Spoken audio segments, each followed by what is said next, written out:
those. All right, the sixth leadership task is tied into that somewhat. If the cockroaches that you named have the names of people in your church, then you're going to appreciate leadership task number 6. Let's take a listen. There's bad apples in every barrel. Most of the people you don't have a problem with. There are times when you get somebody that has had problems in their past. Sometimes this still happens, that they get a choice. You either go into the military or you go to jail. It's interesting because most of those people you get, and you give them some structure, you give them some discipline, and you encourage them, and you give them an opportunity to succeed. And sometimes some of those guys turn out to be your best people. But occasionally you get one that's not gonna work.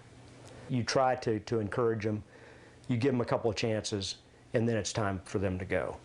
And also something else that happens that might not come to mind is that your crew expects justice.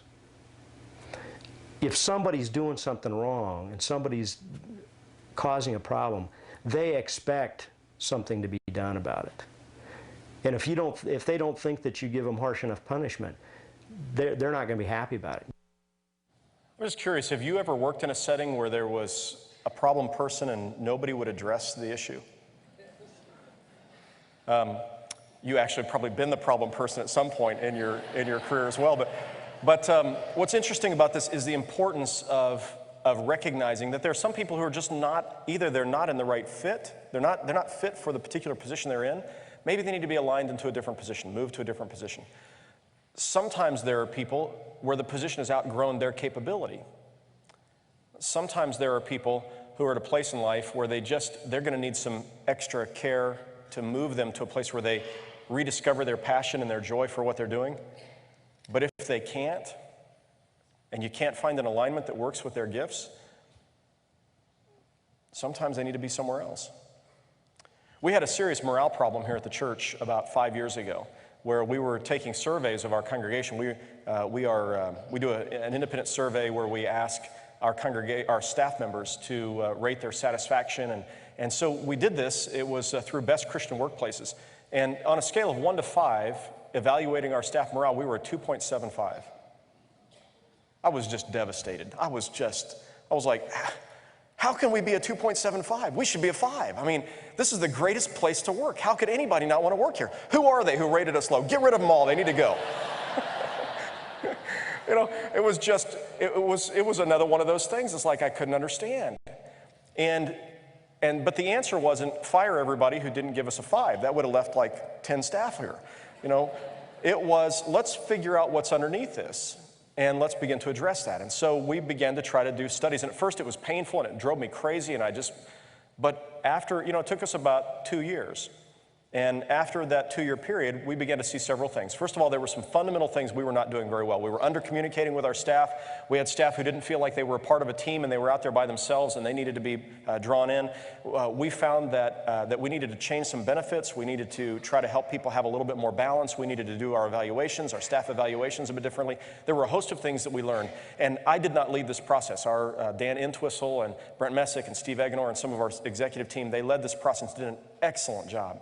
But we also found that we had a handful of people who probably were not going to turn. They're not going to change. And they were hurting the rest of the team because of the things they were saying and the things they were doing. And they were great people. They just needed to be somewhere where they could be excited again. And it wasn't going to happen. There was nothing we could do that could help them become excited again about what they were doing here. And so, so there had to be some changes that happened.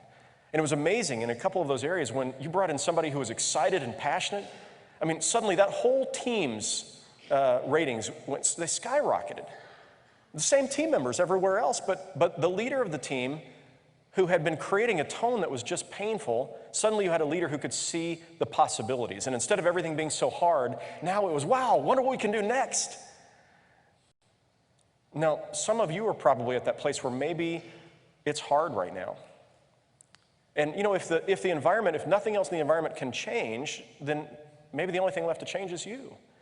And at some point you have to figure out, you know what, I'm going to come at this in a different way. I'm going to think differently about the situation I'm in. I have to, and God needs me to, because I can influence this thing positively, or I can help sink the ship. So sometimes that needs to happen. Other times, though, we've found, just as the captain did, that we've had staff that I thought needed to go. I thought, I can't see how this works out happy.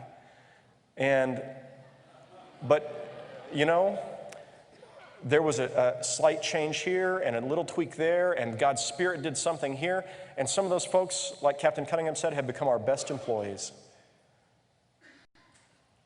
All right, so addressing those kind of issues. Part of the problem is we are so afraid of what the fallout is going to be in addressing those things. But you know, that's where your evaluation process is important. Do the 360 review. Let other people say what they're feeling too. And then you can come and say, look, it's not just me. Here's what we have going on. Here's what your coworkers, here's what the lay people working with you are saying. We've got to change this. Let me help you change this. But if we can't change it, then there needs to be a change in this position. All right, I know that's really hard. It's painful. Some of the most painful things we've done here have been around that. But the blessings were on the other side. It's like lancing a boil. It's like when you feel like you're going to throw up and you're just sick to your stomach, and finally you do, and then afterwards it's like, that was great.